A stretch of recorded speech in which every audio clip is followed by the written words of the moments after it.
Assalamualaikum warahmatullahi wabarakatuh. Perkenalkan, kami dari kelas 2D Penyuluhan Peternakan dan Kesejahteraan Hewan. Perkenalkan, nama saya Rizky. Nah, di sini saya akan menjelaskan apa itu inseminasi buatan, apa kelebihan atau kekurangan inseminasi buatan, dan juga atau prosedur dalam melakukan inseminasi buatan. Perkenalkan, nama saya Muhammad Ahmadi. Di sini saya akan menjelaskan mengenai alat-alat IB dan fungsinya. Baik, perkenalkan, nama saya Nur Firsa Arifah. Di sini saya akan menjelaskan proses langkah-langkah pengambilan semen. Baik, bismillahirrahmanirrahim. Assalamualaikum warahmatullahi wabarakatuh. Perkenalkan, nama saya Muhammad Suradi dari kelas 2D Penyuluhan Peternakan dan Kesejahteraan Hewan. Nah, pada kesempatan kali ini saya akan menjelaskan apa sih itu inseminasi buatan, apa kelebihan atau kekurangan inseminasi buatan, dan juga langkah-langkah dalam inseminasi buatan.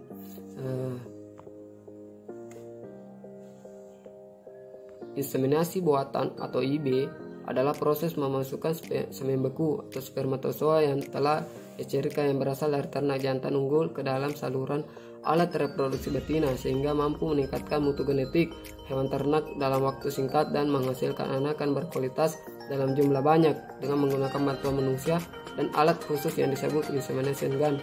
Adapun keuntungan inseminasi buatan, yang pertama menghemat biaya pemeliharaan ternak jantan. Yang kedua, dapat mengatur jarak kelahiran ternak dengan baik. Yang ketiga, mencegah terjadinya kawin sedara pada sapi betina atau yang disebut dengan inbreeding. Yang keempat, dengan peralatan dan teknologi yang baik, sperma dapat disimpan dalam jangka waktu yang lama. Yang kelima, semen beku masih dapat dipakai untuk beberapa tahun kemudian walaupun pejantan telah mati. Yang keenam, menghindari kecelakaan yang sering terjadi pada saat perkawinan karena fisik pejantan terlalu besar. Yang ketujuh, menghindari ternak dari penularan penyakit terutama penyakit yang ditularkan dengan hubungan kelamin. Adapun kerugian dari inseminasi buatan, yang pertama yaitu apabila identifikasi birahi atau estrus dan waktu pelaksanaan IB tidak tepat maka tidak akan terjadi kebuntingan. Yang kedua, akan terjadi kesulitan kelahiran atau distokia apabila semen beku yang digunakan berasal dari pejantan dengan breed atau turunan yang besar dan diinseminasikan pada sapi betina atau keturunan breed kecil. Yang ketiga, bisa terjadi kawin sedara atau inbreeding apabila menggunakan semen beku dari pejantan yang sama dalam jangka waktu yang lama. Yang keempat, dapat menyebabkan menurunnya sifat-sifat genetik yang jelek apabila pejantan donor tidak dipantau sifat genetiknya dengan baik atau tidak melalui suatu progeny test. Adapun langkah-langkah atau prosedur inseminasi buatan. Yang pertama, sebelum menggunakan atau melaksanakan prosedur inseminasi buatan IB, maka semen harus dicairkan terlebih dahulu.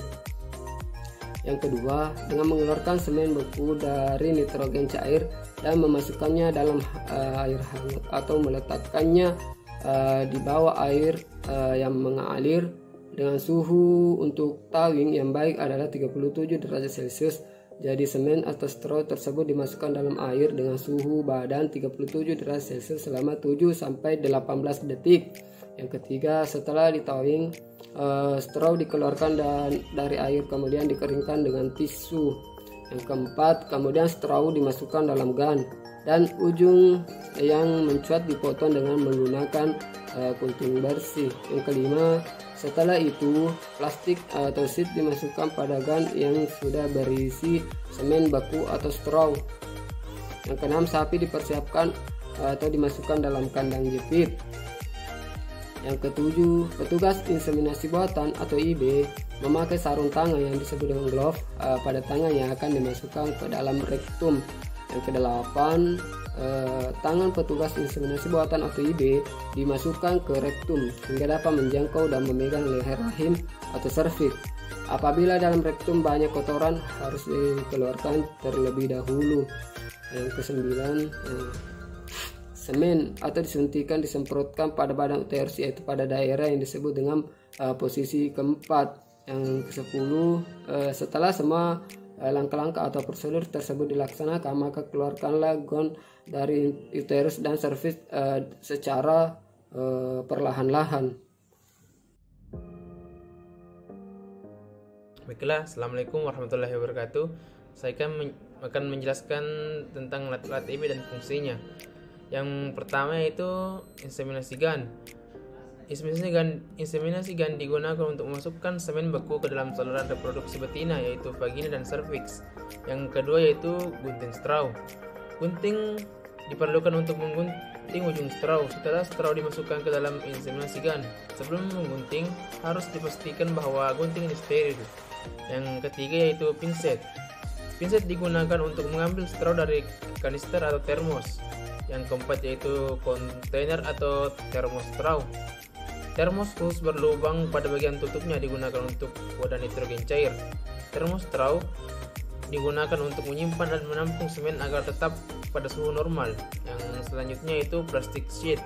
Digunakan sebagai pelindung inseminasi GAN setelah diisi straw, sehingga pada saat dimasukkan ke dalam saluran reproduksi betina tidak melukai. Yang keenam yaitu plastik glove atau sarung tangan plastik. Sarung tangan plastik ini digunakan untuk melindungi tangan pada saat palpasi lewat rektal. Yang ketujuh yaitu air hangat dan ember kecil, digunakan untuk drawing semen beku. Yang kedelapan yaitu tisu, digunakan untuk membersihkan straw dan membersihkan vulva yang kotor. Yang kesembilan yaitu sabun, digunakan untuk sebagai pelicin plastik glove pada saat akan masuk rektal. Baiklah, yang ke-10 adalah AirTag. Manfaat pemasangan AirTag adalah untuk memudahkan dalam melakukan recording, memudahkan pelaksanaan seleksi, dan memudahkan dalam monitoring dan tata laksana pemeliharaan telinga hingga AirTag aplikator terpasang. Yang ke-11 yaitu straw. Straw merupakan tempat pertama setelah sperma diencerkan. Straw berbentuk sedotan panjang dan penutup masing-masing ujungnya. Pada straw diberikan kepada pejantan. Dan selanjutnya yaitu water twin, terbuat dari logam yang berbentuk silinder dan mempunyai pegangan yang dapat diletakkan di leher kontainer pada waktu memindahkan. Baik, di sini saya akan menjelaskan tentang proses penampungan semen. Yang pertama yaitu proses penampungan semen dilakukan oleh dua petugas, di mana yang satu memegang pejantan atau disebut petugas handling, sedangkan yang satu lagi bertugas menampung semen yang disebut kolektor. Sebagai kolektor harus memiliki keahlian dalam menampung semen. Adapun persiapan yang harus dilakukan oleh kolektor yaitu harus memakai baju khusus, sarung tangan hingga siku atau sepatu boot kandan. Dan kolektor siap berdiri di samping kanan bull atau bull teaser. 2. Petugas handling membawa ternak jantan yang akan ditampung semennya. Biarkan ternak jantan mendekati dan menaiki bull teaser. 3. Pada saat penis pejantan keluar dan menuju vagina, kolektor menarik dan mengarahkan preputium ke arah luar kanan agar penis tidak menyentuh bagian pantat pemancing. Pada saat itu, petugas yang memegang tali kekang menarik pejantan ke arah belakang supaya turun dari bull teaser. Tindakan menurunkan pejantan dari bull teaser disebut dengan false mounting. Mounting dilakukan 3-5 kali hingga cairan kelenjar pelengkap benar-benar habis dan pejantan siap untuk ditampung. 4. Kolektor membawa AV dengan tangan kanan dengan sudut kemiringan 35 derajat Celcius dan lubang AV menghadap ke bawah. 5. Kemudian pada saat pejantan menaiki bull teaser dan penis dalam keadaan ereksi, penis diarahkan dan dimasukkan ke dalam lubang AV. 6. Kemudian pada saat ejakulasi, penis bergerak cepat sehingga gerakan AV juga harus searah dengan gerakan penis. Biarkan pejantan tersebut mendorong penisnya memasuki AV dan melakukan ejakulasi. 7. Kemudian ketika pejantan tersebut selesai ejakulasi, ia akan menarik penisnya dari AV sambil menurunkan badannya dari bull teaser. 8. Setelah semen terambil collection tub, diarahkan ke bawah dan lubang AV ke atas agar semen tidak tumpah dan seluruh cairan semen turun ke dalam collection tub. Dan yang ke-9, kemudian semen dalam collection tub kemudian dibawa kepada petugas laboratorium untuk dilakukan uji mutu kelayakan semen, di mana sebelumnya setiap semen yang ditampung didata untuk recording. Recording yang dimaksud dalam ini adalah yaitu pencatatan bangsa, nama pejantan, kode ejakulasi ke pemancing, lama ejakulasi yaitu menit, volume, kolektor, tingkah laku seksual petugas, handling, dan keterangan. Baik, sekian dari saya. Itulah tadi penjelasan dari kelompok kami. Sekian dari kami. Wassalamualaikum warahmatullahi wabarakatuh.